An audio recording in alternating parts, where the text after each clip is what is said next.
민주주의는 피를 먹고 자라는 나무다. 그런 말이 있습니다. 아마 김남주 시인이라고 하는 분이 얘기했던 말로 압니다만은 민주주의는 피를 먹고 자라는 나무다. 어떻게 보면 굉장히 살벌하고 선동적인 말처럼 들리지만 사실은 우리가 세계사를 살펴보면 정말로 국민들의 인권이 존중되고 또 국민들의 뜻이 국정에 반영되는 그런 민주주의 사회는 저절로 만들어진 것이 아니다.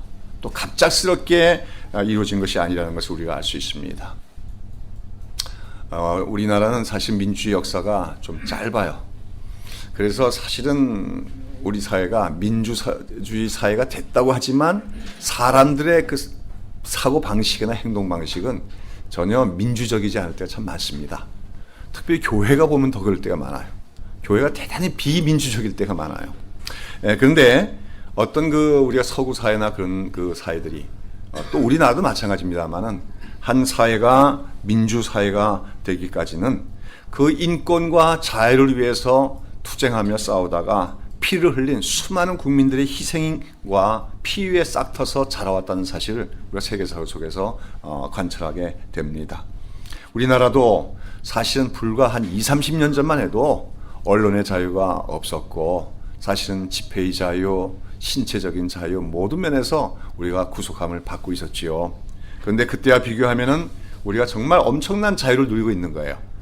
그런데 이런 우리가 자유가 누려지고 또 민주사회가 되기까지 사실은 수많은 대학생들, 젊은이들 또 뜻을 가지고 의식 있는 사람들의 희생과 수고로 그런 것이 이루어졌다 하는 것을 우리가 기억할 때마다 참 그렇게 희생했던 사람들에 대해서 우리가 정말 감사하는 마음을 가져야만 될 줄로 압니다.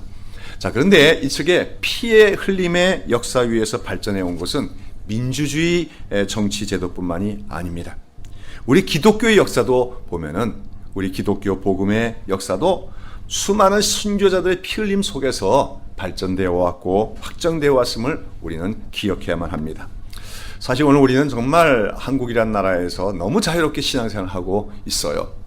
그런데 우리가 우리나라에도 기독교 복음이 들어오고 전파되는 과정에서 수많은 우리 신앙 선배들의 피 흘림의 역사가 있었고 그것으로 말미암아 오늘 우리가 참 이렇게 자유롭고 평안한 신앙생활을 할 수 있다는 것을 기억할 때마다 참 우리가 정말 그분들의 수고와 희생과 그 피에 대해서 우리가 빚진 자다 하는 의식을 우리가 가져야 될 줄로 믿습니다.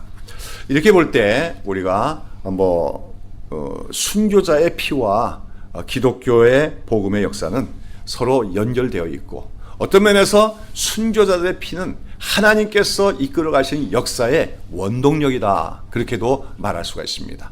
바로 그러한 사실을 보여주는 것이 오늘 우리가 읽은 본문에 나오는 두 가지의 환상이에요. 오늘 우리가 있는 본문에 보면 이 세상 역사에는 반드시 종말이 있을 것이다. 그리고 그 종말 때 하나님이 엄중하고 무서운 심판을 행하실 텐데 그 심판이 언제 무엇에 의해서 결정되느냐 하면 바로 순교자들의 탄원과 간구에 의해서 하나님께서 거기에 응답하셔서 이 땅에 공의로운 심판을 하실 때가 온다 하는 것을 오늘 본문은 말해주고 있다고 하는 겁니다. 지난주에 우리가 6장의 1절부터 8절까지 봤죠. 이제 우리가 다시 한번 요한계시록을 쭉 정리해 나가시기 바랍니다. 계시록을 쭉쭉쭉 하나 한 면을 잘 정리해 나가면 결코 어렵지 않아요. 자, 4장에 보면 보좌에 앉으신 하나님이 나왔죠. 그 다음에 5장에 보면 보좌에 앉으신 하나님의 손에 뭐가 있었습니까? 두루마리가 둘렸다 했죠. 무슨 역사책이라고 했어. 역사에 대한 마스터 플랜인데 그것을 취할 자가 아무도 없는데 누가 취했습니까? 일찍이 죽임당했던 어린 양, 즉 예수 그리스도께서 그 역사책을 취하셨어요. 그 말은 뭐냐면 우리 예수님께서 이 세상 역사를 주관할 수 있는 권세와 통치권을 하나님으로부터 위임받았음을 얘기합니다. 그리고 이제 6장에 들어가면 바로 언양 예수님께서 하나님 아버지로부터 위임받은 그 역사책의 인봉들을 어떻게 하는가? 하나하나 떼나가시는 거예요. 그러면서 이제 요한계시록 전체는 이 7 인봉을 떼나갈 때 나타나는 환상들, 또 그 사이사이에 있는 환상들, 이런 것들로 전체적인 환상들이 전개되어 나가고 있다는 거예요. 그래서 그 모든 환상들 서로 연결되어 있다는 걸 우리가 잘 알아야 됩니다. 그런 가운데 지난주에는 그 7인봉 중에서 4개 인봉이 떼졌죠. 그 4개의 인봉은 공통점이 있다고 했어요. 다 무슨 환상이었습니까? 말이죠. 그렇죠? 말이 나오고 말을 탄 자가 나오는데 흰 말이 나오고 검은 말이 나오고 붉은 말이 나오고 청황색 말이 나온다 했습니다. 이 4개의 환상은 한 세트죠. 그렇죠? 한 세트인데 이 4개의 환상이 다 합해서 말하고자 하는 건 뭐예요? 우리 신약시대의 역사를 얘기하고 있습니다. 바로 예수님이 초림했을 때부터 예수님이 다시 오실 때까지, 그래서 우리가 신약시대의 역사 기간인데 그 신약시대 전 기간에 이루어질 일들을 요약적으로 보여주고 있다는 거예요. 그런데 그 신약시대 전 기간에 일어날 일들은 무엇하는 겁니까? 많은 사람들은 지금 인간의 문명이 발전하고 있다 생각해요. 과학 문명이 발전해서 마침내 인간은 평화롭고 더욱더 풍요롭고 번영하며 살 수 있을 거라고 얘기합니다. 그러나 성경은 그렇게 얘기하지 않는다는 거예요. 세상이 겉으로 보기에는 문명이 발전하고 물질 문명, 기계 문명 이런 게 극도로 발전해 가는 것 같지만 그러나 세상 속에서는 뭐가 끝일 날이 없어요? 전쟁이 끝일 날이 없을 것이라는 겁니다. 또 무엇이 없어지지 않아요? 굶주림의 문제가 해결되지 않고 계속될 거라는 겁니다. 그 다음에 또 뭐죠? 죽음의 문제도 해결되지 않을 거라는 거예요. 그래서 사실은 성경에서 얘기하는 건 인간 역사를 진보적으로 보지 않습니다. 비록 사람의 사는 형태 외형적으로는 더 편안해지고 많은 기술 문명 속에 살아가는 것 같더라도 인간들이 그 인간들의 죄악은 없어지지 않는 것이고 또 그런 말미암아 인간 사이에 있는 모순과 불합리성, 이걸로 말미암은 전쟁과 굶주림과 죽음의 문제는 결코 더 나아지지 않고 개선되지 않을 거라는 겁니다. 그런데 그런 가운데서도 이기고 또 이기는 것이 있었습니다. 무엇입니까? 바로 그리스도의 복음이죠. 그리스도의 복음만은 나아가고 또 나가고 이기고 또 이기면서 승리를 거둠으로써 비록 이 땅에 인간의 모든 삶은 개선되는 것이 없는 것 같을지라도 그리스도의 복음만은 확장되고 그리스도의 나라는 점점 더 확장되어 나간다 하는 걸 보여준 환상이 처음 4개의 환상이었어요. 그리고 이제 오늘 보면 예수님께서 어린 양께서 뭡니까? 다섯 번째와 6번째 인봉을 떼고 있는데 여기도 보면 2 인봉을 계속 뛸 때마다 환상이 하나씩 나오는 걸 봐가지고 이 5번째 인봉과 6번째 인봉의 그 환상은 또 2개가 하나로 서로 연결되는 것이라고 우리가 이해하면 되겠습니다. 자, 앞에 있는 4개 인봉은 역사가 어떻게 진행돼 갈 것인가를 얘기했어요. 이제 5번째와 6번째 인봉은 그 역사의 과정에 반드시 뭐가 있다는 겁니까? 결말이 있다는 거예요.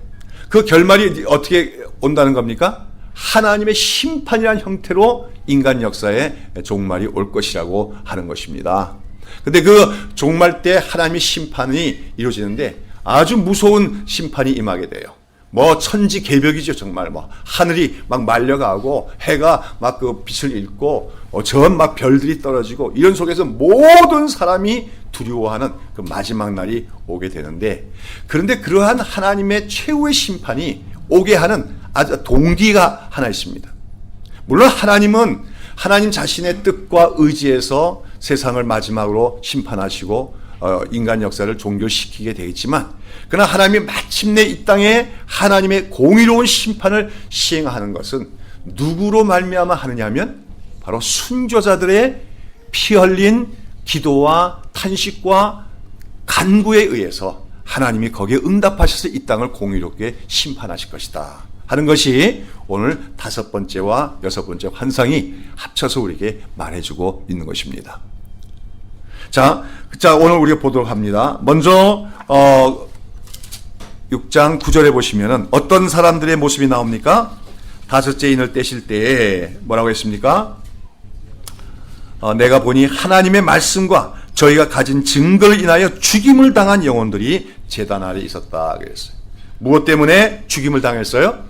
하나님의 말씀과 저희가 가진 증거를 인하여 바로 하나님의 말씀대로 살고자 했고, 또 증거라고 하는 특별히 그리스도의 증인으로서 또 그리스도의 복음의 증인으로서 살고자 한 것 때문에 뭘 당하세요? 죽임을 당한 자들. 이런 사람들 우리가 뭐라 그러죠? 순교자들이라고 하죠. 바로 그 순교자들의 영혼이 순교자들이 어디 있더라고요? 제단 아래 있었더라. 그리고 10절에 보면 그 제단 아래 있으면서 그들이 어떻게 하고 있어요? 큰 소리로 부르짖으며 하나님께 뭐하죠? 탄원을 하고 있는 거죠. 그렇죠? 부르짖는 건 탄원하는 걸 얘기합니다. 대주제여, 거룩과 참된 대주예요. 땅에 거라는 자들을 심판하여 우리 피를 심판해 주시기를, 신원하여 주시기를 주지 아니하시기를 어느 때까지 하시려니까. 땅에 있는 자들을 뭐 해달라는 겁니까? 심판하여 달라고 부르짖고 있더라는 거예요. 그런데 이제 여섯 번째 환상에 가면은 뭐가 나옵니까? 하나님의 심판이 임하고 있는 것을 보죠. 그러니까 결국은 다섯 번째와 여섯 번째 환상이 결합해서 말하고자 하는 건 뭐예요? 그처럼 하나님의 말씀과 그리스도의 증거 때문에 죽임을 당한 순교자들의 기도가 바로 하나님으로부터 하나님의 공의로운 심판을 앞당기게 하는, 그 공의의 심판이 임하게 하는 원동력이 되고 있다 하는 것을 오늘 이 두 가지 환상은 얘기하고 있다는 것입니다. 자, 오늘 우리는 이 두 개의 환상을 보면서 그러면 여기서 이 제단 아래에 있던 이 순교자들은 도대체 누구냐 하는 것과 그들이 부르짖어 탄원한 내용의 구체적 의미는 뭔가, 이것을 우리가 오늘 시간에 살펴보고자 합니다. 자, 오늘 먼저 9절에 보면 제단 아래에 하나님의 말씀과 저희의 증거를 인하여 죽임을 당한 영혼들이 있다고 했어요. 근데 그들이 지금 어디 아래 있다고 했습니까? 제단 아래 있다고 했어요. 이 제단이라고 하는 것은 뭐냐면은 구약시대 때 성전이 있고 그 성전에 들어서면 뭐가 있습니까? 성전뜰에 보면 번제단이 있어요. 이 번제단이 있고 그 번제단 밑에서 희생제물들이 죽습니다. 양이나 염소나 소를 끌고 오면 바로 그 번제단 밑에서 칼로 목을 찔러서 피를 다 흘리고, 피를 흘리게 하고 그다음에 나머지는 어떻게 합니까? 제단에 올려서 불을 태워서 다 태워 올리는 거예요. 그게 구약의 희생 제사입니다. 자, 그런데 바로 이 여기 나오는 순교자들이 그 제단 아래에 있었다고 하는 것은 그들이 바로 하나님께 드려진 뭐였다는 거예요? 희생 제물이었다 하는 것입니다. 구약 시대에는 하나님은 어떤 제물을 받으셨습니까? 양이나 염소나 소와 같은 짐승들의 피를 흘리게 하시고 그걸 제물로 태우시는 그 희생 제물을 받으셨어요. 그러나 이제 그 모든 것들은 다 완성된 게 아니라는 겁니다. 성경은 그 모든 제물들은 희생 짐승들은 장차 오실 누구에 대한 예표예요? 참되신 제물 되실 예수 그리스도의 그림자와 예표에 불과하다고 성경은 얘기하는 거죠. 그래서 예수님이 오심으로 그 모든 구약 제사는 다 어떻게 하는 겁니까? 끝나고 마는 거예요. 근데 여기 이제 그 여기에 순교자들이 또 제단 안에 있다는 것은 예수님께서 물론 우리의 모든 죄를 대속하기 위한 희생 제물로서의 제사를 단번에 영원 속에서 단 한 번에 다 완성을 시켰지만 이제 그를 믿는 자들도 어떤 자세로 살아가야 됨을 얘기하는 겁니까? 바로 자기 자신을 하나님께 희생 제물로 드리는 그런 자세로서 그리스도인의 삶을 살아야 된다 하는 것을 우리에게 말해주고 있다는 거죠. 로마서 잘 아시는 말씀이죠. 그러므로 너의 뭐라고 했습니까? 너희가 드릴 예배는 뭐라고 했습니까? 로마서 12장 한번 보세요.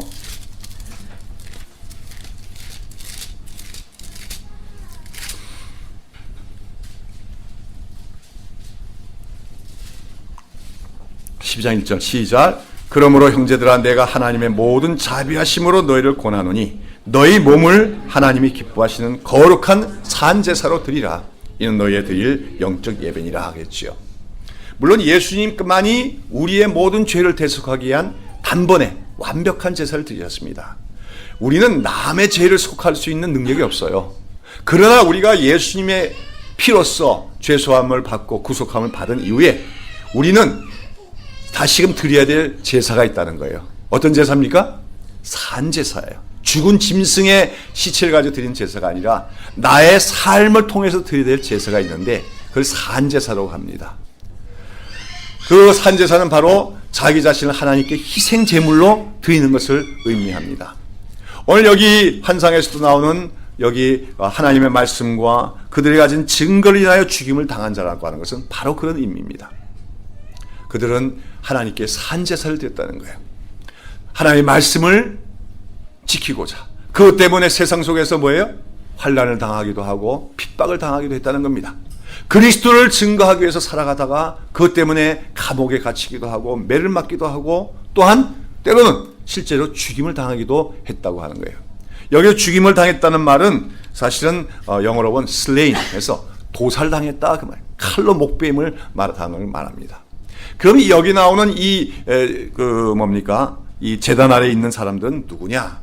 영혼이라고 하니까 어떤 사람들은 죽은 사람의 영혼을 생각하는데, 영혼이란 말은 때로는 사람 자체를 영혼이라고 얘기해요. 성경에서는.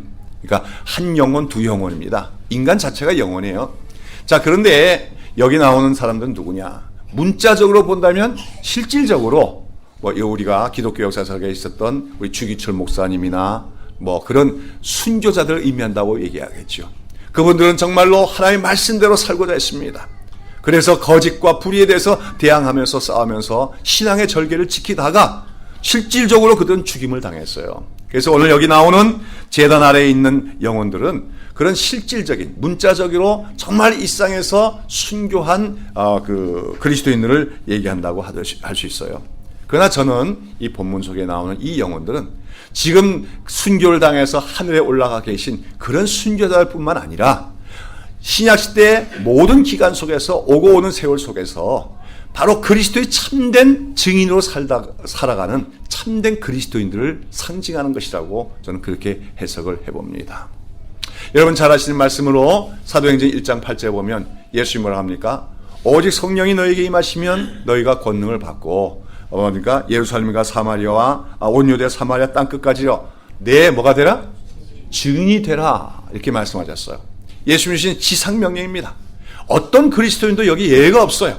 우리 모든 그리스도인들은 그 예수를 믿고 구원을 받은 그리스도인이 된 동시에 뭐가 돼야 됩니까? 그리스도의 증인이 돼야 된다는 거예요. 근데 이 증인이란 말이 뭡니까? 이 증인이란 말은 물론 어떤 사실에 대해서 사람들에게 증거하는 자를 얘기하는 거죠. 근데 이 증인이란 말이 헬라어로는 마르투스입니다. 마르투스란 말은, 근데 이 마르투스란 말에는 증인이란 뜻과 함께 순교자란 뜻도 있게 됩니다. 그래서 영어로 보면 martyr, M-A-R-T-Y-R, 마터를 순교자라 그래요. 근데 이 마트란 말이 바로 헬라의 마르투스에서 말에서 나왔다는 거예요. 그러니까 예수님이 너희가 땅끝까지 이르러 나의 증인 되란 말은 어떤 면에서 뭐예요?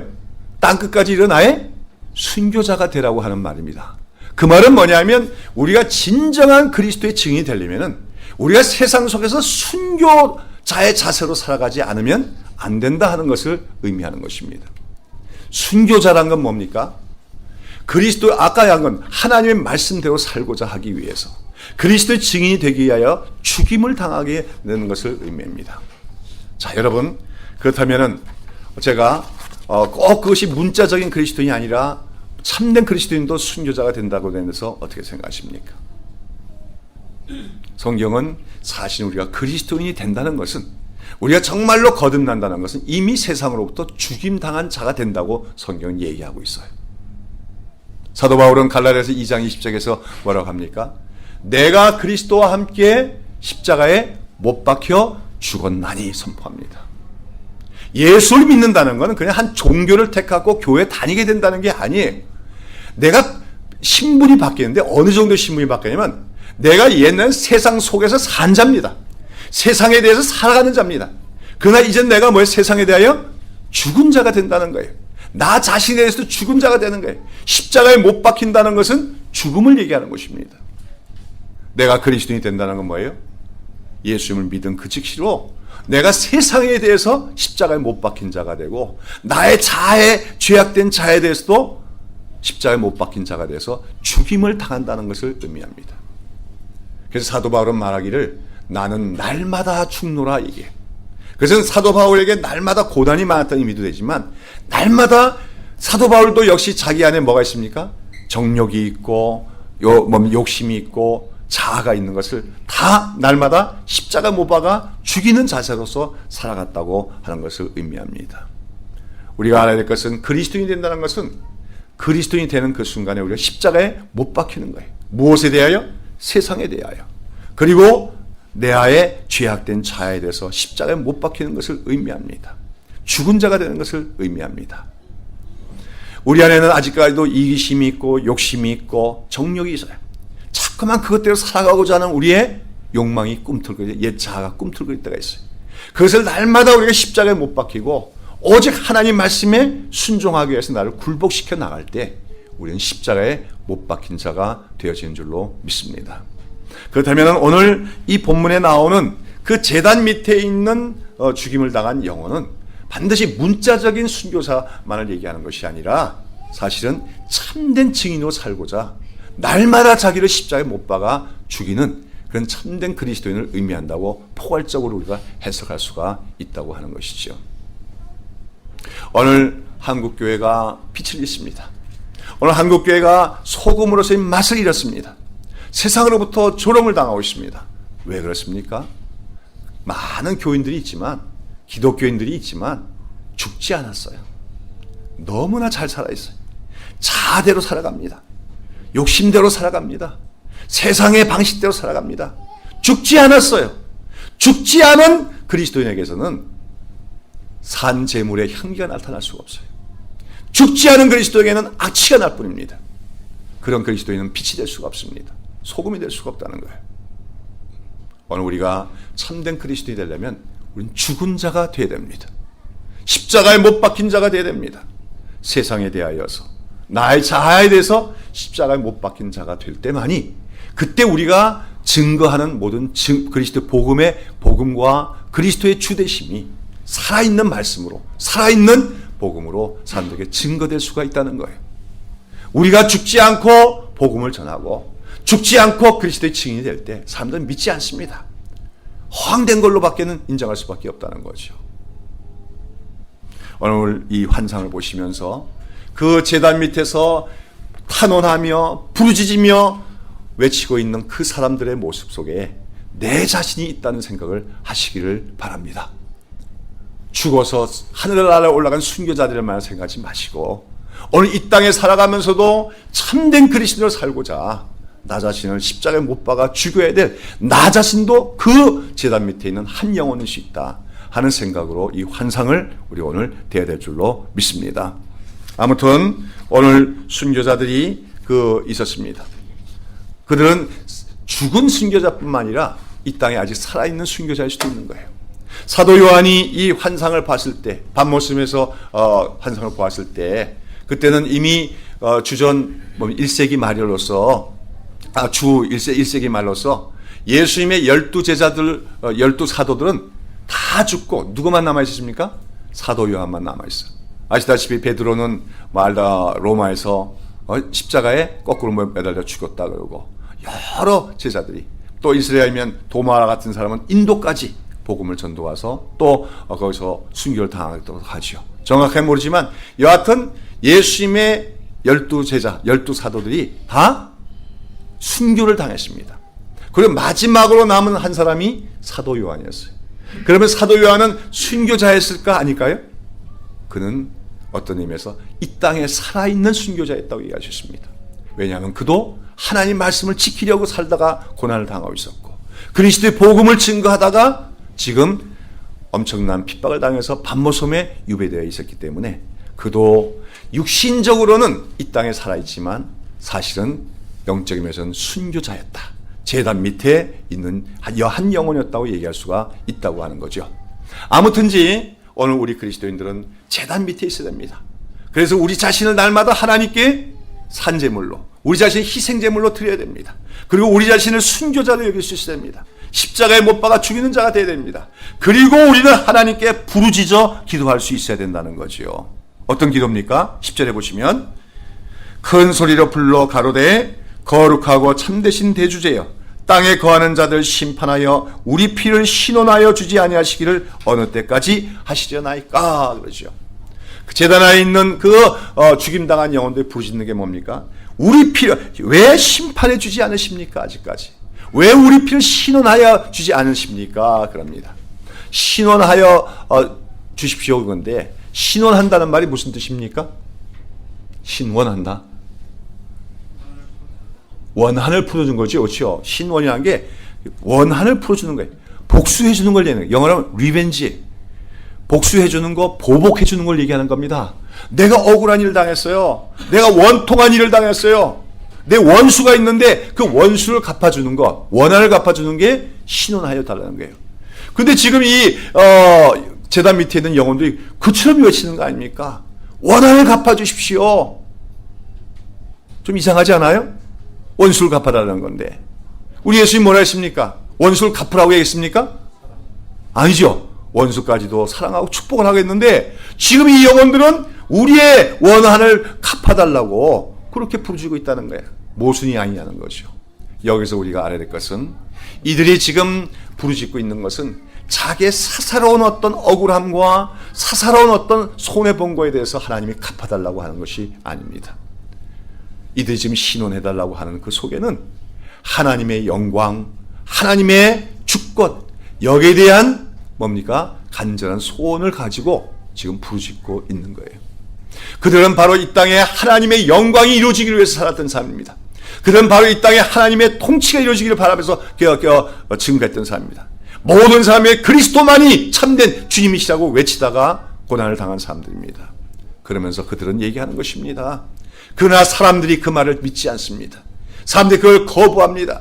오히려 그러한 참된 증거하는 자들을 박해하고 있습니다.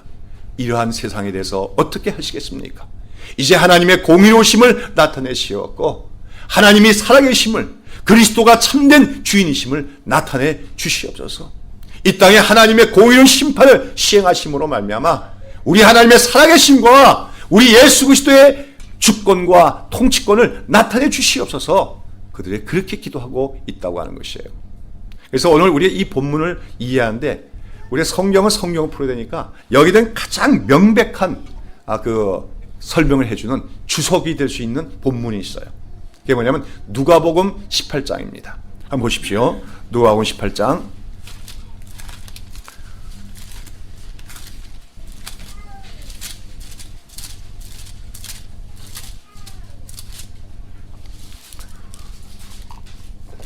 1절부터 8절까지 같이 읽어요. 시작.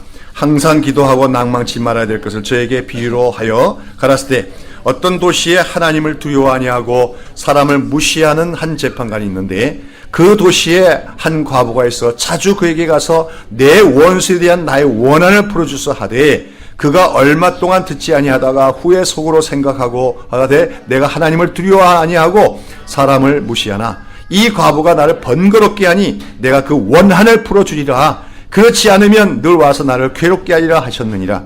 주께서 가라사대 수리한 재판관의 말한 것을 들으라. 하물며 하나님께서 그 밤낮 부르짖는 택하신 자들의 원한을 풀어주지 아니하시겠느냐? 저에게 오래 참으시겠느냐? 내가 너에게 이르노니 속히 그 원한을 풀어주시리라. 그러나 인자가 올 때 세상에서 믿음을 보겠느냐 하시니라.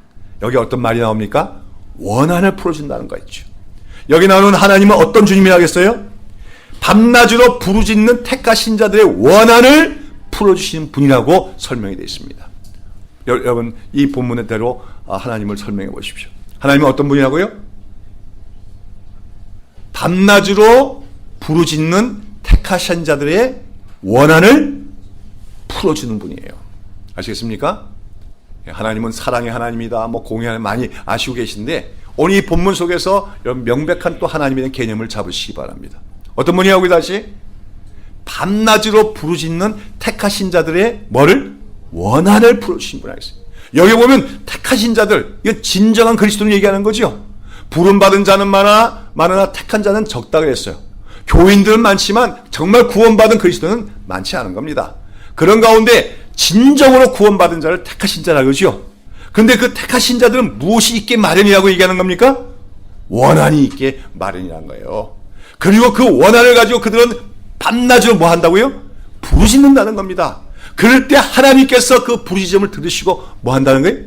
그 원한을 풀어주시지 않겠느냐? 예수님 그렇게 말씀하고 계시죠. 제가 이 말씀 가지고는 자주 말씀드렸고 사실은 우리 교회에서 아둘람 기도회를 하고 있습니다만은 아둘람 기도회를 시작할 때 제가 전한 말씀이 바로 이 누가복음 18장입니다. 과부의 원한, 택하신 자의 원한이라는 제목으로 말씀을 드렸어요. 택하신 자들에게 어떤 원한이 있습니까? 이 세상에서 가난하니까 부자가 못된 원한입니까? 이 세상에서 누가 나를 미워하니까 그 사람에 대한 사사로운 원한입니까? 이 세상에서 나를 알아주지 않으니까 한번 이름이 나고 싶은 그 원한입니까? 내 부모님에 대한 원한입니까? 아니죠. 여기 택하신 자들의 원한은 바로 이 땅에 주님의 나라가 임하기를 바라는 원한입니다. 예수님이 가르쳐준 주님의 기도의 핵심은 뭐예요? 아버지의 뜻이 하늘에서 이루어같이 땅에서도 이루어지고 주의 나라가 이루어지기를 바라나이다. 날마다 우리가 주기도문 얘기하는 게, 주기도문이 바로 택하신 자들의 원한입니다. 그런데 오늘 이 땅에 하나님의 공의가 나타나지 않습니다. 이 땅에 하나님의 주권이 나타나지 않습니다. 그래서 인간들이 악하게 살아갑니다. 사악한 자들이 승리하는 것 같습니다. 불의가 더 잘 되어지는 것 같습니다. 거짓말하고 남을 속이는 자들이 승리하는 것 같습니다. 그런 속에서 우리가 하나님 말씀대로 살고 그리스도의 증거를 전하고 살 때 오히려 우리는 고난을 당하고 뭡니까? 욕을 먹을 때가 많습니다. 거기서 택하신 자들은 부짖는 거죠. 하나님 언제까지입니까? 언제까지 하나님께서 이 땅을 그냥 내버려 두시나이까? 하나님이여, 주의 통치권을 나타내 주시옵소서. 주님의 의심을 나타내 주시옵소서. 모든 악한 세력에서 하나님이 공의로운 심판을 이루어 주시고 이 땅에 하나님 나라가 세워지게 하여 주시옵소서. 그렇게 기도하는 것이 바로 택하신 자들의 밤낮으로 부르짖는 원한이라고 하는 것입니다. 믿으십니까? 그리고 참된 그리스도인에게는 이 원한이 가득 차 있어야 돼요. 부르짖는다는 것은 내 속에 가득 차야 부르짖게 되는 거예요.